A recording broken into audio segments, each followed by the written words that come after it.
Lawyers, did you ever win your case so much that the opposing lawyer was fired from his job? So both me and my opponent were baby lawyers when this happened. Let's call my opponent Jay. Jay was a nice kid and I knew him in law school, but he was horribly shy. Talking in front of the class left him almost in tears. I later learned his entire family were lawyers, and they pressured Jay to follow in their footsteps, even if it was clearly be a terrible lawyer. Jay was actually pretty good at school. He was smart and even with his social anxiety he was at the top of the class. He did a lot better than me actually, and was hired as a public defender about a week before I was hired by a law firm. Now I don't know if this was his first time in court, but we ended up facing off not too long after. It was only my second time, so I wouldn't have been surprised. My own client was a shop owner suing Jay's client over shoplifting or property damage, but it was years ago, and I can't remember. Either way it was a pretty clean-cut case. My client had footage of everything, but Jay's client refused our plea deal, so I expected him to have the book thrown at him in court. Now I was a bit nervous of messing something up, but I didn't show it, and I had pretty good evidence on my side. I don't blame Jay for being nervous. His client didn't exactly put him in a good position, but that happens sometimes. You just have to do your best and sometimes you're going to lose, and you can't take that to heart. I don't think Jay truly understood that. The trial itself was actually pretty boring from what I remember, at least on my end. I presented my evidence to the judge, and Jay presented a defense. He stammered a little and stumbled over words, but I don't think he did too badly. His client got some jail time, but that was expected. When the trial was finished I saw Jay rush out of the courtroom. I was concerned, so as soon as I could I left as well to go find him. He was in the entrance of the courtroom, crying his eyes out. I felt bad for Jay, so I offered to take him out to lunch. We went to Olive Garden, and I swear he cried for 30 minutes straight over the unlimited breadsticks. I told him straight that I didn't think being a lawyer was for him, and he took me advice. We talk occasionally still, and last time I checked he was a counselor, and he seems to be doing a lot better now. So this might not be exactly what you were expecting, but the other lawyer I was facing retired directly after our trial, but most likely that was from the heart attack she had on the stand, rather than anything I did. The woman was well known in my area as a skillful lawyer, and is probably older than the Queen or England. She was the most prominent lawyer in the small town I was in at the time, and she could be a nightmare if you happened to be the unlucky soul opposing her like I was. The cast itself was quite interesting. It was about a reporter exposing a corrupt cop and getting him fired. The cop wasn't happy about all the sudden negative publicity, so he hired me to sue the reporter for slander and trespassing. The former was baseless because the cop did what he was being accused of, but the latter had a bit more validity to it. Unfortunately for me, the reporter hired the best lawyer around, so I was pretty confident that I was screwed. Still, I was being paid, and I wasn't about to back out just because I knew I was going to lose. The cop was angry and didn't want to drop the lawsuit, so I continued. The other lawyer was very successful in absolutely tearing into my client and ruining all his credibility. She focused on the slander accusation, bringing up every piece of evidence the reporter had against the cop. I don't know if this was pre-planned, but it was a stroke of genius for both her and her client. It made everything public record and ensured both their names would be in the newspaper the next day. I was honestly impressed and had just accepted my loss when something started to go wrong. The other lawyer started to stutter and cough. She kept speaking, but wasn't making any sense. People started to take notice at her sudden loss of composure, and I heard a few murmurs in the usually silent court. Then suddenly she grabbed her chest and practically collapsed on the podium. The courtroom bursted into chatter and I rushed over to help her. A quick recess was called while someone called an ambulance. She was taken away and the trial was postponed. It later came out that she had a heart attack and was retiring as soon as the case was over. I convinced my client to drop the case, so I didn't even technically win that one, but opposing counsel did retire, so I consider it appropriate. I'm never gonna forget this case, mainly because opposing counsel was a huge douche and deserved everything that happened. He was a lawyer who decided to represent himself, something you should never do. My client was also a lawyer, but he was smart enough to hire me to defend himself. I'm not going to lie, the case was pretty stupid. It was over my client supposedly stealing a client from the other lawyer. The client was getting a divorce and dropped him for reasons I don't know. Now this happens, and it's actually pretty common. I don't know why the opposing counsel decided to make a big stink now, but some people are too petty for their own good. My client was willing to try and compromise with him before the trial, but he demanded a truly exorbitant settlement and refused to settle for anything less, so we went to trial. The judge was already in a bad mood from some of the previous cases before us, and was clearly unamused with us, but specifically opposing counsel. That was fine with me. Sometimes you need to deal with upset judges. Luckily for me, the judge's anger wasn't directed towards me or my client, but mainly the other lawyer who was putting on a terrible performance. Almost every question he asked I objected to. You would think a lawyer would know better, but evidently not. The judge eventually got fed up and snapped, "Can you ask a valid question next?" or something like that. Now the other lawyer was not happy about that. I don't remember exactly what he said, but it was something like, "Well, a real judge would just let me ask my damn questions." There was an audible gasp in the room before everyone fell silent. The look on the opposing counsel's face was priceless.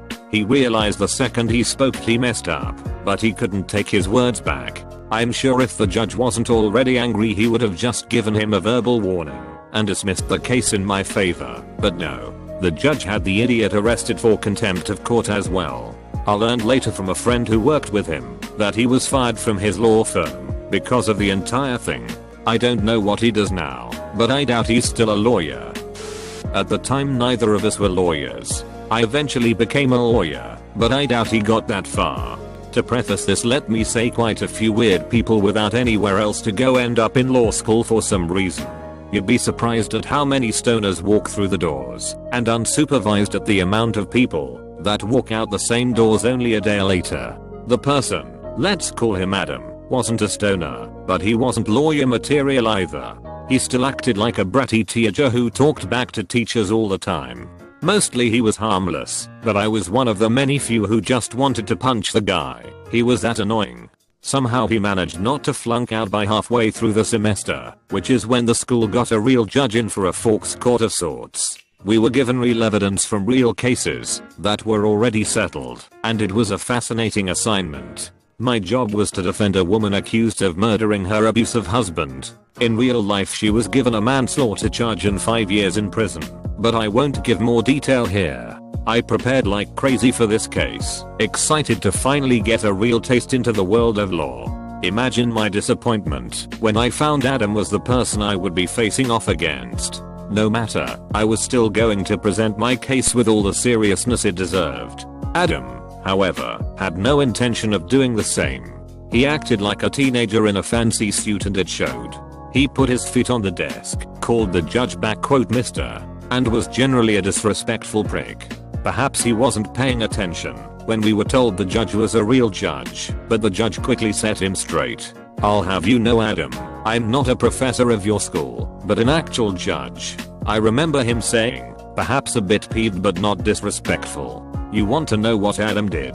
Adam flipped the judge off. He flipped a judge off in front of an entire classroom of law students. Our professor practically dragged Adam out of the room, which was a bit entertaining to watch. My case was dismissed, and though I was bummed, I cheered up significantly when I learned Adam got expelled. He 100% deserved it. I honestly still feel bad for the lawyer to this day.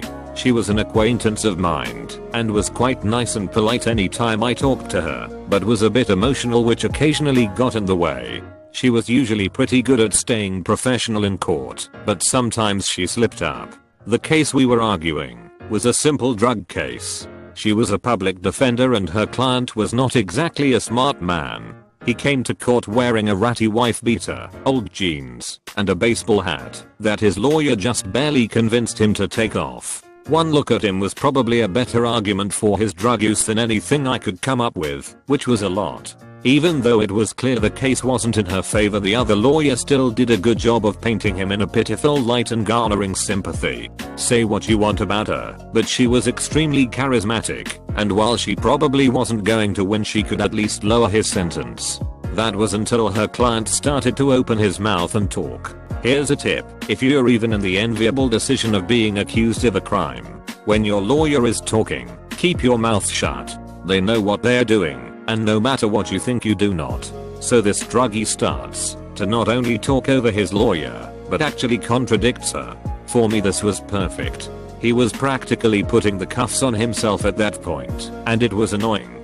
This was less great for his own lawyer, who was quickly becoming angrier and angrier.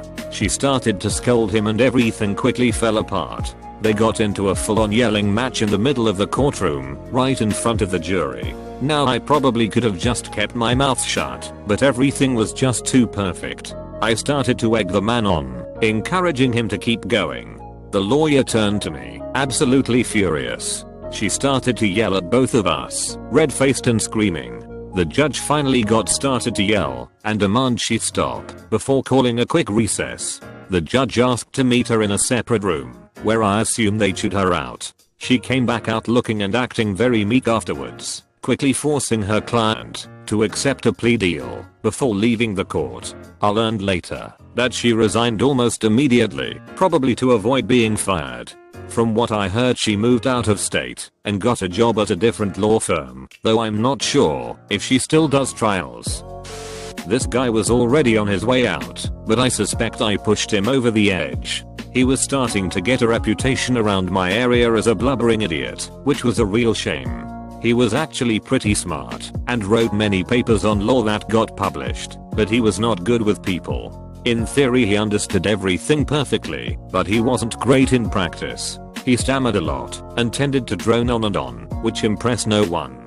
He also had a very weird fashion sense, which didn't help him either. I found myself facing him when I was still quite inexperienced. I'd been working as a lawyer for about a year at that point, and while I had a few wins under my belt, I was still inexperienced. Even when I heard of the opposing counsel's reputation, I still didn't feel much better about my odds. So for my case, I went all out. It was a simple land dispute, and the evidence was clearly in his favor, but somehow he kept messing it up. He was wearing an old-fashioned straw-style suit and his long hair was tied back in a ponytail. His arguments were even worse than his fashion sense. They were boring and flat. He kept stuttering and using the wrong words. The judge was clearly unimpressed, but he kept going. That was until someone let out a slight cough in the silent courtroom. Something in him must have just snapped. Suddenly he went silent, grabbed his folder, and walked out of the courtroom. Everyone was just too shocked to stop him, and by the time one of the officers ran out to find him, he was gone. No one knew what happened to him, including me, until about 5 years later, that is. I was going back to my old university to talk to some of my old teachers when I ran into him again. Apparently he became a university professor after his dramatic exit to law, a field that he was doing much better in than being a lawyer.